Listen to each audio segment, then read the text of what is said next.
Thank you to the Civic League for this opportunity to speak to the voters and share my thoughts. I'm Jean Miller. I've lived on Nantucket for over 30 years. I use the land bank properties often, and I appreciate how well chosen they are and how well maintained they are. I'm an educator. That's what I do best.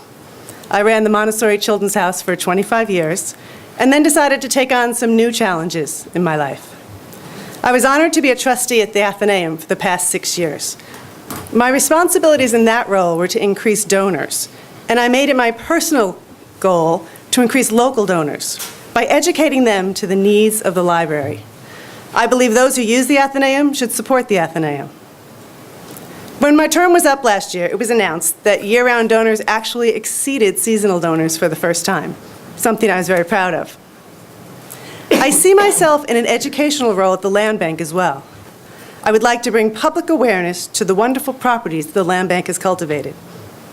Raising funds is not necessary, but raising awareness is. During my campaign, I've asked voters often, have you ever walked the Gardner farm? Have you ever been to the labyrinth? And most often the answer is no. In collaboration with the Conservation Foundation, the Sconset Trust, the Land Council, and Mass Audubon, so much of Nantucket is preserved as open space. I like the fact that the land bank is creative with the use of their properties, such as the labyrinth, the new proposed dog park, and the little free library they allowed me to put on my property across the street at Stones Beach. I appreciate what the land bank has created and want to share that with the public, as well as continue to acquire new properties for our residents, seasonal and year-round, to enjoy. When I was the director of the Sconset Trust, we took down the fences and opened Sankaty Head Lighthouse property for the first time in 15 years. The reaction was amazing. People were so enthusiastic to finally get back what they felt they had lost, the opportunity to touch Sankaty Light. I want people to have that same enthusiasm over using the land bank properties, and I'll work to make that happen. Please vote for me as the new face of the land bank. Thank you. Thank you, Jean. And next we'll hear from Bruce Perry.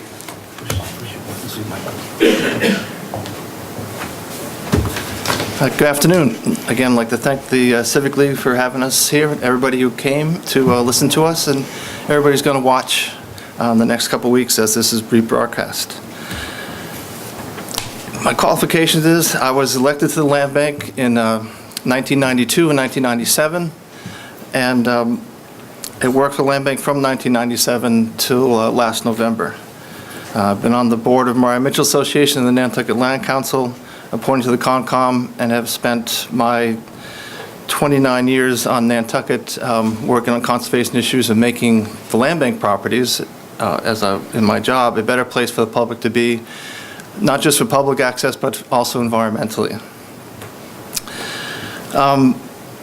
It also asks for positions. So my feeling is the land bank has done a great job on some issues, but also is coming up short in others. There are a couple of projects that are languishing that would benefit the public.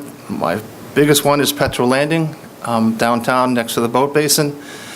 The land bank paid a lot of money for that property about 10 years ago and has been languishing in the permitting office area for about 5 or 6 years. I'd like to see that project move forward and get the improvements there for the commercial boat owners and for recreational boat owners. In 2007, the land bank did its first set of property maps, so people could come into the office and get a map of properties and where the trails are and some summary of what things we offer. Again, that's 2007, as a number of years ago. The property map update has been languishing for about a year, 18 months now. I would like to see that to move forward. My Comet Golf Course and My Comet Clubhouse. The clubhouse no doubt needs some improvement. 2 minutes already? Okay. It needs some improvement, and that project needs to move forward as quickly as possible. Thank you. And our final candidate for the land bank seat is John Stackpole. Good afternoon, everybody. I am John Stackpole, for those who don't know me. I'm a Nantucket native. My family's been here for 200 and some odd years. My father's side. My mother's side's only been here about 85 years, so they're rather newcomers. I attended school on Nantucket. After high school, I went in the Army, worked as a procurement officer and an auditor with the Army. Came back here, worked in the trades for a while. I was with the crew that built the Captain Toby's building that we're watching being renovated now. It's a great job going on down there. And then I went to work for Harbor Fuel Oil Corporation in 1969, and I've been general manager there since 1988. During my time back on Nantucket from the service, I've been on the Harbor and Shellfish Advisory Board for 15 years, 10 years as chairman. I've been on many committees, peer committees, dredging committees, bulk fuel committee 3 or 4 times, which is still going on. I feel that I've given a lot of time to the island. I've enjoyed it very much. I've enjoyed my 14 years on the land bank. We have a great many projects going on that I'd like to see fulfilled. One is the petrol landing, as Bruce mentioned. It is in the permitting stage, and hopefully we'll get going on that and get those permits in pretty soon. We have many other projects going. We are negotiating for several properties that will be a real boon to the island, and I think everybody will be very happy to see that fulfilled. I unfortunately can't talk too much about what's going on negotiation-wise, but rest assured, the land bank is working hard for the island all the time. We have great properties. We have a terrific staff. If it wasn't for the staff, we wouldn't have as good a land bank as we have right now. So I would thank you very much for your past support, and I would ask you for your vote again. Thank you very much. Thank you, John. I'll turn now to our panelists for questions, and I'll begin with you, Dan. Thank you, Peter. As less and less suitable open land becomes available for acquisition, how should the land bank reorient its priorities? Let's start with Jean, and then we'll rotate, all right?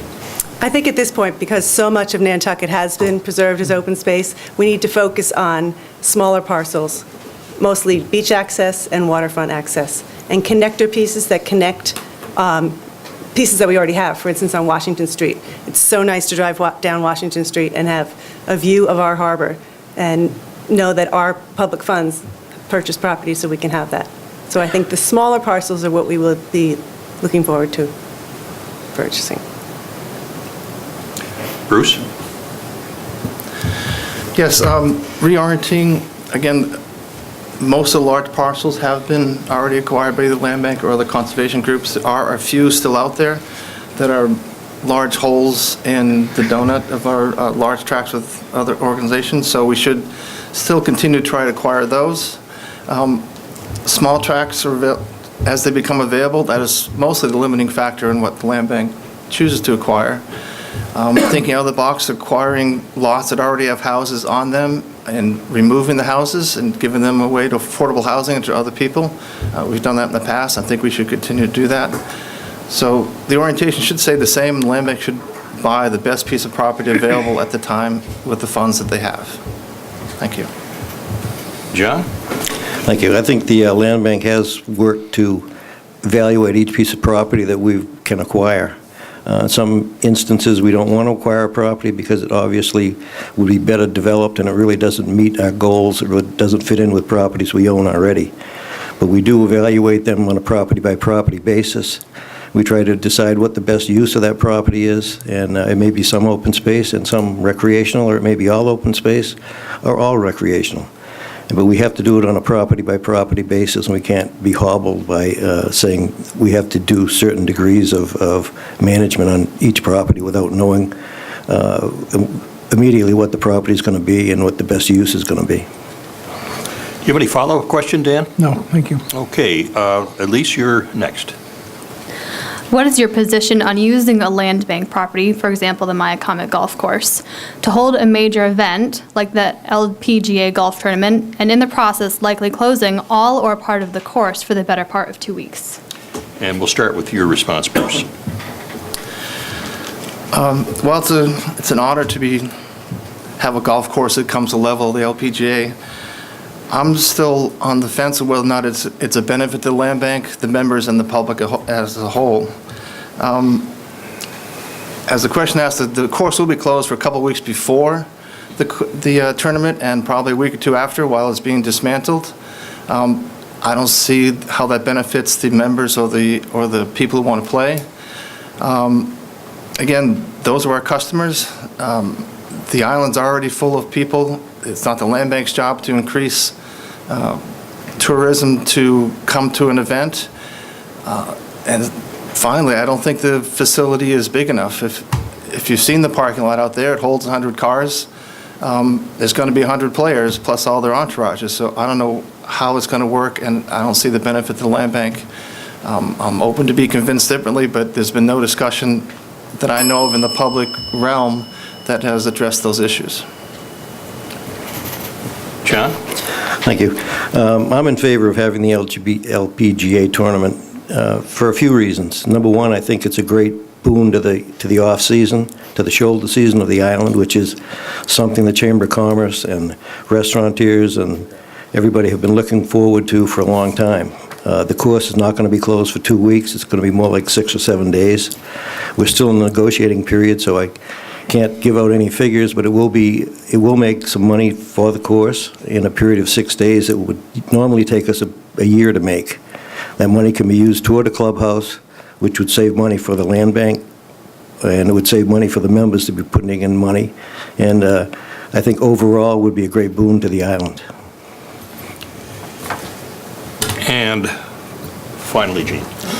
I would like to see the LBJ tournament come here. I agree with John. I think that it would bring a lot of money into the clubhouse if Rick Turr comes up with the sponsorship he talks about coming up with, and that could help build that clubhouse that their members are so anxious to have be built. I also think that in the shoulder season, we could use an organization like this coming in. We have a lot of houses that people would love to rent. And from the golf tournaments that I've experienced, that's what they do. They rent houses for full weeks. And that's a soft part of our rental market now, renting in September. And the other thing is those young ladies would be great role models to come down here and show our girls on Nantucket High School what you can do with your life. They're strong women, and I'd like to see them come and represent themselves. Do you have any follow-up questions, Elise? No, thank you. Okay, Dan, and the next question from you. If it is ultimately determined that some portion of the Boy Scout camp could be sold for, all or some portion could be sold for development, should the land bank be prepared to step in and try to buy it, even if that means putting aside or postponing another project that is already in the works? And it's your turn to be first, John. I very definitely think we should be involved if it becomes available. It's a beautiful piece of property. It's been in the Boy Scouts' hands for decades, generously given by the Civic League. It's a shock, I think, to everybody to find out that it was becoming available and it could be possibly developed. I think it would meet a great need to go into our trail system that exists right now, and to see that developed would be a damn shame. Yeah, I'd like to see Camp Richard. I think we could work in collaboration with the other conservation organizations. So if it wasn't necessarily the land bank that purchased it, we could work with the Conservation Foundation or possibly the Land Council to make sure that that piece of property stays open space and available to its original mission for the Boy Scout camp. Bruce? Part of the fun of being third is that you get to agree with what the previous two people said. I think the land bank should be interested in acquiring that property or assisting. We have a long history of working with other organizations, conservation, private entities, and it should continue in this issue. Of course, we have to worry about what the price is going to be when it becomes available and if the land bank can afford it. And I think we should stay in the discussion. Thanks. Okay, and you went through, okay. May I have a follow-up? May I have a follow-up on that? You have a follow-up, yes. John mentioned the shock of the fact that the property might be available for sale, or in fact that it could be sold, and that the conservation restriction run out. That's the second shock we've had in the last 10 years, the first one being the UMass Boston Field Station. My question of all of you is, should the land bank make an effort to find out, to try and anticipate whether there might be any more of these shocks out there with conservation restrictions of certain types that run out after 30 years that we may not now be aware of? And Jean, you're up first. Sure, I think that's probably our obligation to do that. I mean, the large parcels that were out there seem to be taken up besides the FAA space in Mattakit and the Loran Station in Sconset. But we have to make sure that we are prepared for any other large parcel that might come, whether it's private parcel now that goes on the market, such as the equestrian pony farm out in Cisco, or something that a deed restriction changes on. Bruce? The land bank has a history of doing something similar to that. It spent about 25 years finding the lost titles and owners in Myacomet Park, which is on the east side of Myacomet Pond. So it has a history of title searches and finding owners unknown and acquiring land through that method. And it has the capabilities to do that in this instance. It's a little more difficult to find deed restrictions on titles than it is to track owners unknown, which may sound a little confusing, but I think they should do it. John? The short answer is yes. I mean, it's a no-brainer. I think that we have the staff and the capability to do that, and I think that it would behoove us to check that out. Okay, our next question will be from you, Elise. The current first-time home buyer exemption is $400,000. Should that be increased, decreased, or is it appropriate given the current real estate market on Nantucket? And Bruce, you're up first. The land bank, through its legislation, gets to review that amount every year. I think when it went from 200,000 to 400,000, it was appropriate. I think it still is, based on market conditions. And when they review it, we'll see what the situation is. So I think it's appropriate, but it can go up or down as the land bank sees fit. I agree. We do review it every year. We vote on it. We did increase it at one point, and I think that we look at the real estate values. We talk to the real estate people, and we talk to our staff, who makes us a recommendation, and I think that the way it's been handled is the correct way to handle it. Jean? I'm glad to hear that it's reviewed on a yearly basis. I was not aware of that. A lot of voters have brought that issue up to me as I'm running, saying that they think that the current $400,000 is not enough. First-time home owners can't find a house for that amount. So I'm glad that there's flexibility in it, and I would actually like to see the number go up a little bit. Any follow-up question? I do, going off what you said, Jean. So does the land bank take the opinion of the voters into strong consideration when determining whether to raise or decrease that amount? John? Yeah, John starts. We generally look at the market value of real estate and look at what's been going on in the past and what we expect is going on in the future, and we take the recommendations, and we really haven't put it out to public discussion, but the public is always welcome to our meetings. We listen to the public, and I think that if anybody has a concern, they should come to one of our meetings. Thank you. I don't know. I'm not on the commission yet. So hopefully when I'm on the commission, I'll be able to make sure that the public is totally aware and gets their voice heard. I do know that the land bank commissioners do listen to what the public has to say when they see them in the grocery store, at the landfill, or or on the phone. In this instance, I'm sure they listen to them, but there are other factors other than just the people who grab your sleeve. So again, as John said, seeing what the real estate market is and talking to the people in the business is the best indicator of what the real exemption should be. Okay, we're ready for another question from you, Dan. You've all heard each other now a couple of times responding to different questions, the opening statement. What distinguishes you from the other candidates? And we'll start with you, Jean. Me again. What distinguishes me? I'm a fresh face. I'm new. I really believe that in our town government, the paid professionals who are the staff of these organizations, they're the consistency, and that's how it should be. And that the board, who is elected by the citizens, should rotate. We all want to do our civic duty, and in order to do that, we need to pony up. So that's actually one of the reasons I ran. Last year, when I went to the polls, I was kind of appalled at how few people were running and how many incumbents were just going to walk into new seats. And I really think it's our civic duty to rotate the citizens on our boards. And so I want to be the new person on that board. Well, what distinguishes me is that I've taken 17 years to rotate to get back on the board.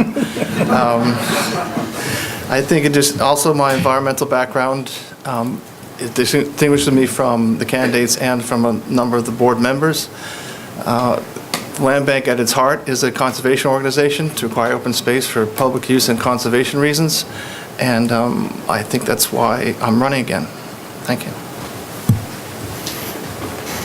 Thank you. I'll tell you a little story about how I got on the land bank. Back around, I think it was 2000, I was out picking beach plums one day, and which has been a great thing in my family. I love making beach plum jelly and other things like that from the island goods we have here. I was out beach plumbing. I picked up a bucket, went home to make some jelly. I went back the next day, and the homeowner who lived a long distance from where I was picking beach plums had signs out, no trespassing. So I got thinking, boy, this isn't very berry-friendly around here today.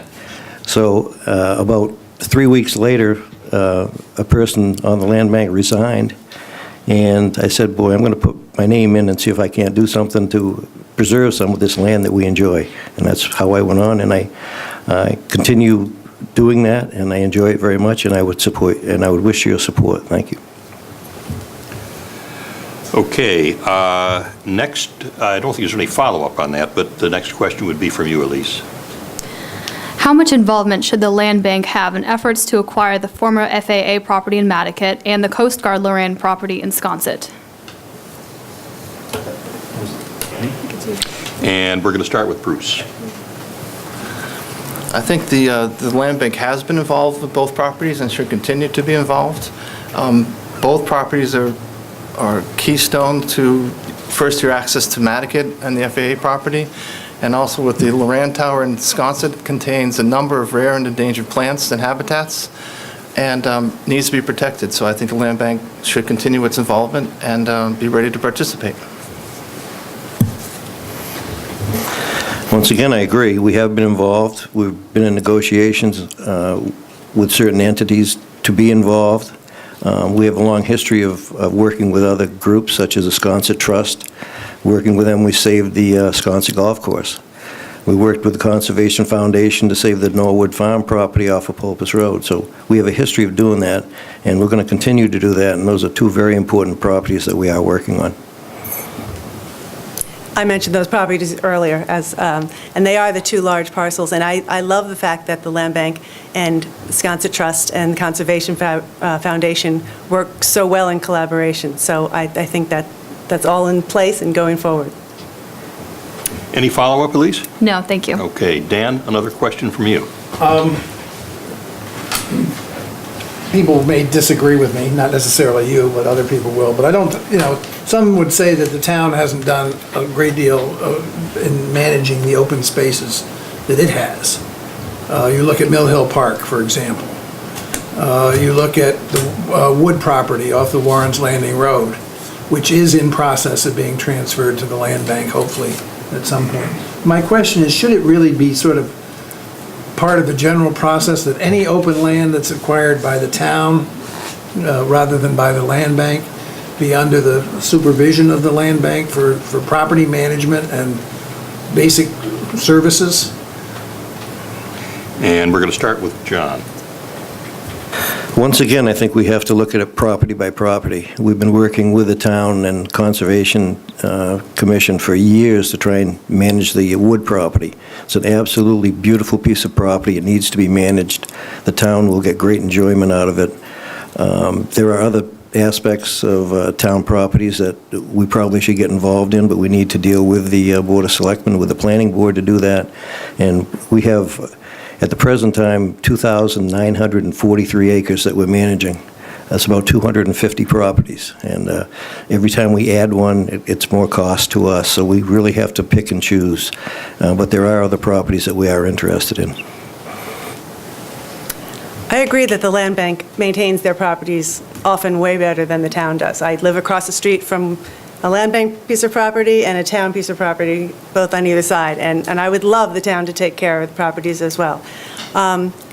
It's costly. Right now, there are 3 full-time people maintaining the huge amount of land bank property, so it would be a numbers we would be talking about as far as the land bank taking over maintaining some of the town property. So I don't, it would come down to numbers, I would think. Bruce? I agree with Gene in that the land bank does take great care of his property and his leadership amongst the conservation organizations on the island. It does come down to numbers. There was some talk a few years ago about the land bank taking over all the town beaches from a management standpoint. The cost of the land bank would have been millions of dollars, and the land bank backed away from that and felt that the town should take care of its own beaches. At the same token, we do already take care of some of the land that the town owns. There's some land out in Smooth Hummocks that the land bank manages, and also at the head of the plains. And so we take care of that for the town, and it's absorbed into our management budget. Thanks. Any follow-up, Dan? Okay, we have time for one more question from you, Elise. In your opinion, is the recent revenue stream from real estate transfer fees enough to sustain the land bank and its mission moving forward? If not, what could or should be done to generate more revenue? And if so, how should the money be allocated moving forward as the number of available parcels continues to diminish? And you're first, Gene. I'm first again? Wow. I think the 2% is the correct money. I think that in the future, we won't be purchasing as many large parcels, so it's smaller parcels that we're looking for, and it's really about the maintenance going forward. I think the land bank needs to think about not 5 or 10 years from now, but 20 and 30 years from now, and that at that point, acquiring new property won't be necessary, but maintaining it will. So if the real estate market stays strong, the 2% should be fine for that. But I think in the future, they're going to need to look at how to make sure that they've got the money to maintain the properties going forward. I think the 2% fee structure provides sufficient money for the land bank to fulfill its mission. The problem is it always is chasing the prices. When the land bank has its most money is when real estate costs are the greatest. And when they have the least money, when we could buy more land, is when we have our least fees because real estate values are lowest. So fortunately, the revenue stream does smooth out the peaks and valleys, and we were able to acquire some properties as prices go down and then hold our breath and try to keep up with it on the way up. I wouldn't change it. As a matter of fact, I think the part of conditions of the bonds that the land bank holds requires that the 2% stay the same and not be decreased. So, John? I think the revenue stream has been operating well for us. The first of every fiscal year, we have about a $5 million expense just for maintenance, for administrative costs, and so on. And monies above that we can use for purchases of property. If we don't have monies above that, then we don't make purchases of property. We have to decide as we're going along what we're going to do with our money. And of course, first and foremost is to take care of our budgets, pay for our staff, pay for our maintenance, and then the extra money will be used for purchases. And I think everything's worked out pretty well, and we're pretty cognizant of what's going on money-wise. Thank you. All right, it's now time to take questions from the audience, and I'm going to begin with you, Bruce, with the first question. Would you consider development of non-coastal land bank properties for affordable housing purposes? This year is a particularly horrific one for housing here. The problem with that is that our legislation, that the land bank is geared upon, prohibits that type of use. So the quick answer is no, based on our legislation. However, if the town meeting decided to submit a home rule petition that would exempt some land bank property from that condition, then that's something we'd look at. There's a few, I don't think there's very many properties I would like to see that. I think they do best as open space and benefit the community in that way, and that there's other properties out there, non-land bank, that would be a better choice. John?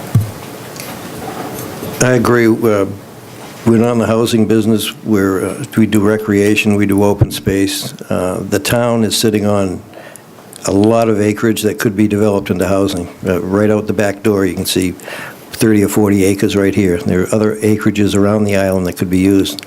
I don't think that the land bank has purchased any properties with the eye toward housing, and I don't think that we have any that would really be suitable for that at this time. Jean? I have to agree. The land bank is not in the business of building houses. Yes, it's the number one problem on Nantucket right now is housing, and I would like us as a town to see how we can fix that problem. But as Bruce said, the legislature wouldn't allow us as the land bank to use any of our current properties for housing. Okay, our next question is, and this is going to start with you, John. If elected, will you commit to serve on the Community Preservation Fund? Does that make sense? The word commission is crossed out and the word fund is put in. I'm not sure what the question means, whether as a land bank commissioner I would serve on the CPC. We have a representative to the CPC. It's a very time-consuming job, as is the Land Bank Commission. And we felt that it would be best for the land bank to appoint somebody to represent us who has the time to do it and also has the knowledge of what is going on with CPC. And we have a very successful person doing that for us. So I'm not sure as I would commit to do that. Okay, Jean? I know that each town board has a representative on the CPC, so whether I would be asked to do that, I would think as my first year as a land bank commissioner, I probably would not be. And going further from that, I would consider it, but that's what I would say. Simply, if the other commissioners offered or to allow me to be on the CPC, I would do it. Okay, our next question, which I'll begin with Eugene, is what is your position on the acquisition of the, I believe it says 82 or 92 acres FAA property in Mattocket? I think we touched that a little bit Yeah. earlier. Yeah, that, yes, we have to keep our eye on it to make sure that it is hopefully acquired as open space along with, in conjunction with our other conservation organizations. I do believe there's some habitat issues out there as well, so we want to make sure that we're able to do that. Right. Bruce? Yeah, as I said earlier, the land bank has been involved with acquiring that parcel, and I think we should still also do it, joining with other groups that have land in the area. And I think it would be a critical acquisition for 90 acres that could be split up into 45 lots with 90 houses on it, which would be a crime to see that area built out. Thank you. We have been working on it. We are interested in it. I think it goes back to the question of water quality, too. At some point in time, we may need to have a sewage facility out there, and it would be a great place for it. I think water quality is a big issue and was asked and answered at the Board of Selectmen's hearing here earlier, and that that area could be used for that, and the land bank would, of course, want to be involved in that and to have some of that area because of the habitat and the species issues. Okay, Bruce, we'll start with you on this one. The question is, has the use of volunteers to maintain properties been fully tapped?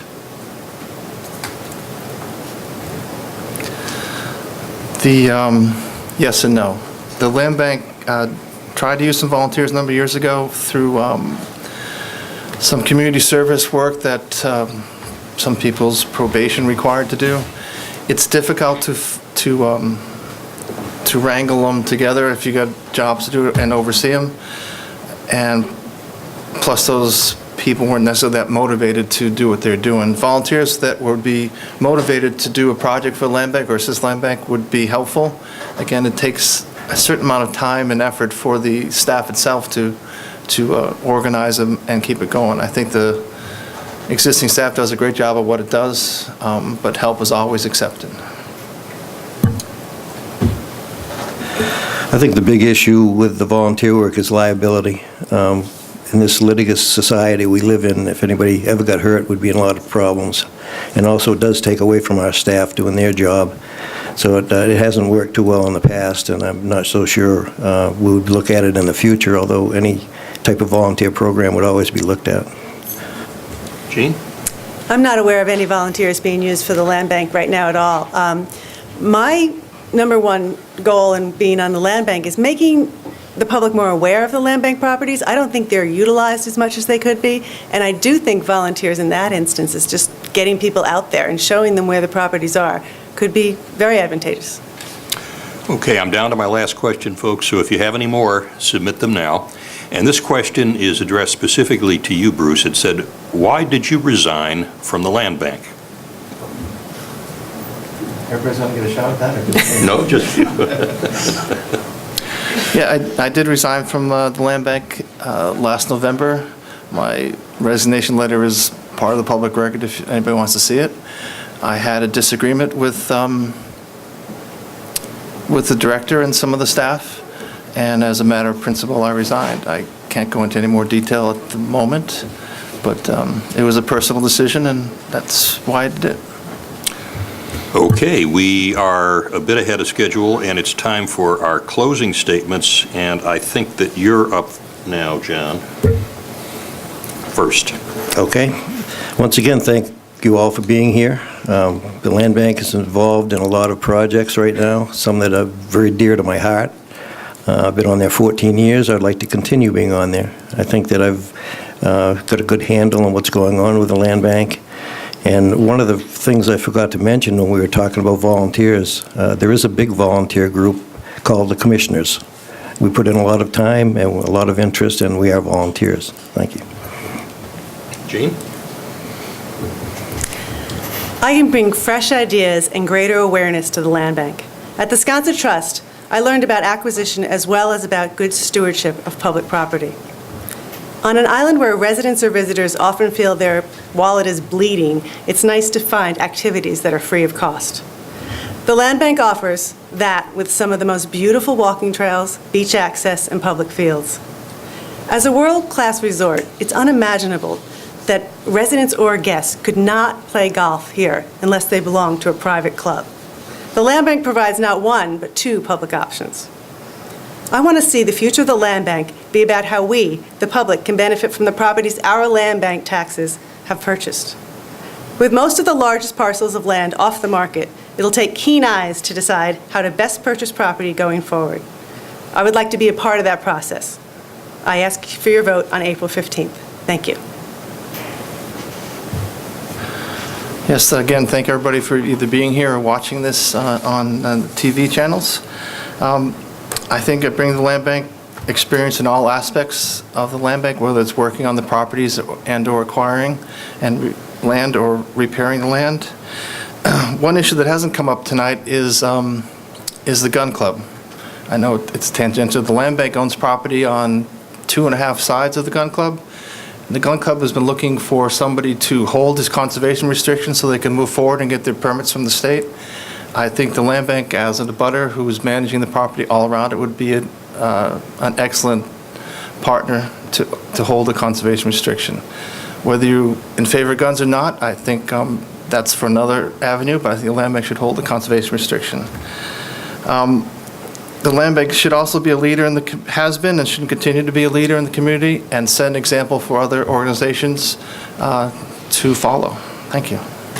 Thank you, and I want to thank the panel, and our questioners, and you all for joining us today. We're